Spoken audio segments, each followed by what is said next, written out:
hablaremos, si usted me permite, querido Pollo Mactas, de Narciso.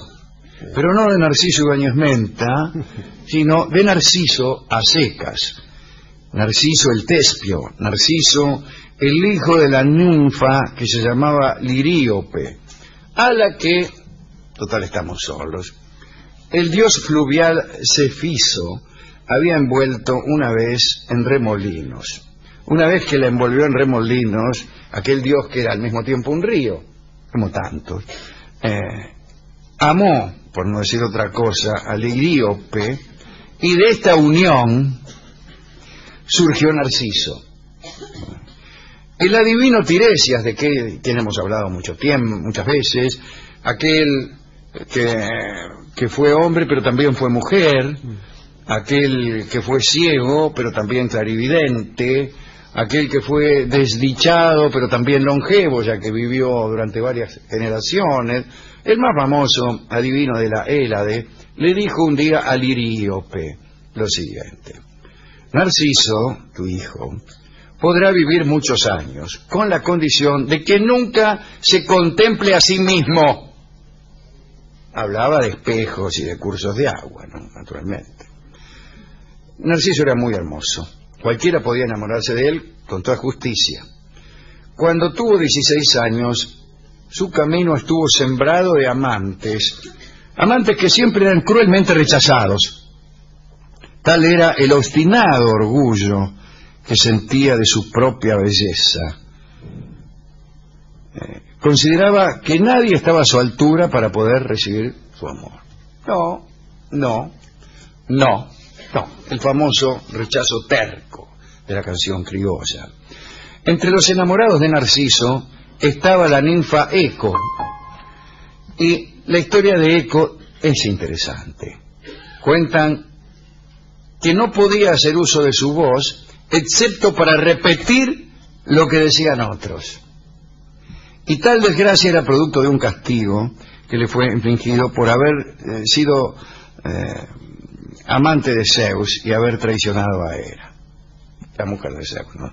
Parece que Eco en realidad no fue amante de Zeus, pero lo ayudó en una de sus aventuras. La entretuvo a Hera durante un rato contándole cuentos verdes. Mientras tanto, las ninfas del bosque, que eran amantes de Zeus, se encontraban con él en la pieza al fondo. Estaba ella en el Olimpo contándole chistes de japoneses a Hera, y Zeus en la pieza con el resto de las ninfas.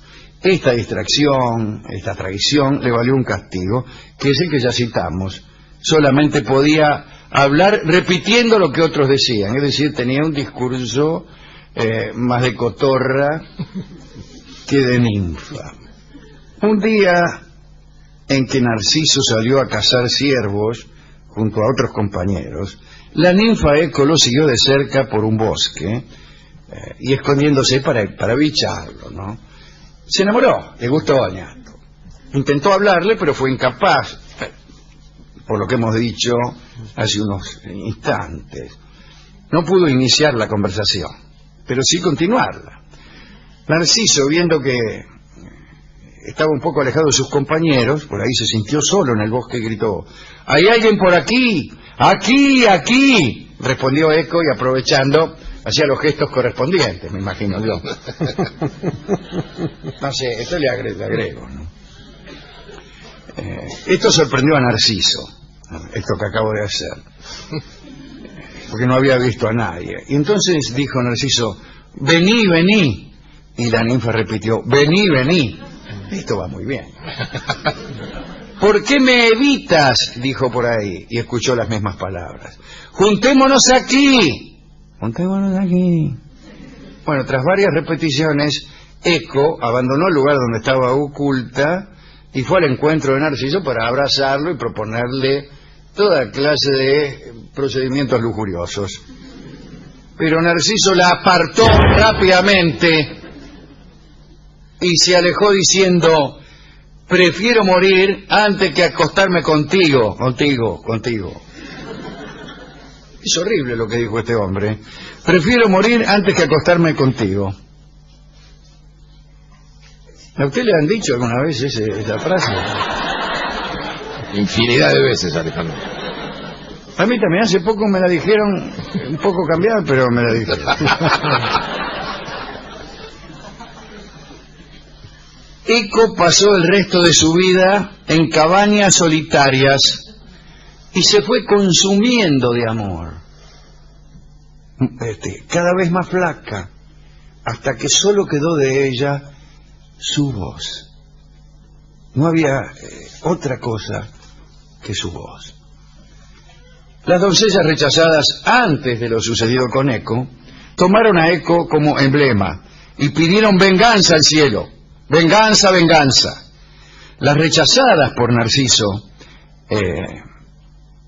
esperaron que ocurriera algo para que las divinidades aplicaran un castigo. Y un día Narciso mandó una espada a Minías, que era un señor que era el pretendiente más obstinado que tenía, porque Narciso navegaba a vela y a vapor.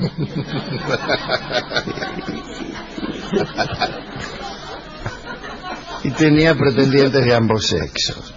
En realidad a Minías, le mandó una espada como regalo, yo qué sé, ¿no? A Minías quería a Narciso, no a su espada. Y como la espada era lo único que tenía de él, dijo, bueno, aprovecho este regalo que me hiciste para matarme.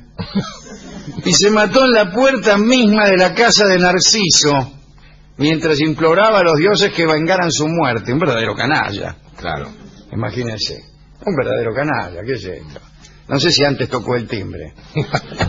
Golpeó la puerta. Aquí estoy, la espada que me mandaste, etcétera. Y se mató.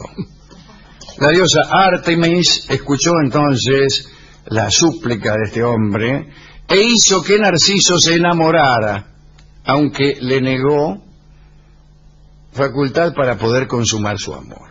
En Donacón, en Tespia, hizo la diosa que Narciso llegara a un arroyo claro, tan claro como la plata, dice Graves.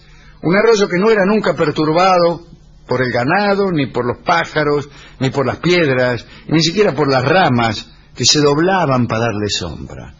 Cuando Narciso llegó al arroyo, se inclinó en la orilla para tomar agua, vio su propia imagen y se enamoró de ella, como todos sabemos. Se enamoró de su reflejo. Al principio intentó abrazar y besar al joven que tenía delante, como hacemos tantos. Pero no podían. Narciso permaneció quieto, embelesado, hora tras hora, dice Graves. ¿Cómo podía soportar el hecho de poseerse y no poseerse al mismo tiempo? El dolor lo consumió, pero de algún modo se regocijaba en su tormento, sabiendo que al menos su otro yo siempre le sería fiel. Aunque la ninfa Eco nunca perdonó a Narciso, compartió su dolor y repitió compasivamente sus exclamaciones y sus lamentos cuando él se clavó una daga en el pecho y por 2 veces repitió: «Ah, joven amado en vano, adiós. Ah, joven amado en vano, adiós». La sangre de Narciso empapó la tierra y de ella nació el narciso blanco, una flor. Según Pausanias, del narciso se destila un bálsamo curativo en Queronea, recomendado para las afecciones de los oídos y para curar los congelamientos. El amor no es en vano. Último detalle, aún en el Estigia, en aquel río o laguna del infierno, Narciso trata de contemplar los rastros, los rasgos o los rostros, el rostro amado, que es el de él mismo. Es decir, trata de mirarse en el Estigia, que es el río del infierno, pero las aguas se mueven delante de él y no lo consigue nunca. Linda historia, ¿no? Dedicamos esto a los poetas que captaron un fenómeno sonoro como el eco y armaron algo tan hermoso como la leyenda esta, ¿no? Bueno, leyenda que tiene miles de significados, ¿no? Bueno, me gustó, ¿eh? Me gustó. Pobre Narciso, pero peor Eco, ¿no? Seguirse consumiendo hasta que Solo queda de uno una voz, que además ni siquiera sirve para expresar el dolor del corazón, sino que es una voz que está condenada a ser apenas una migaja de las voces ajenas. ¿Con qué podemos ilustrar esta historia tan triste, digo yo, mientras muchos enamorados que han venido esta noche aquí se separan en este mismo acto?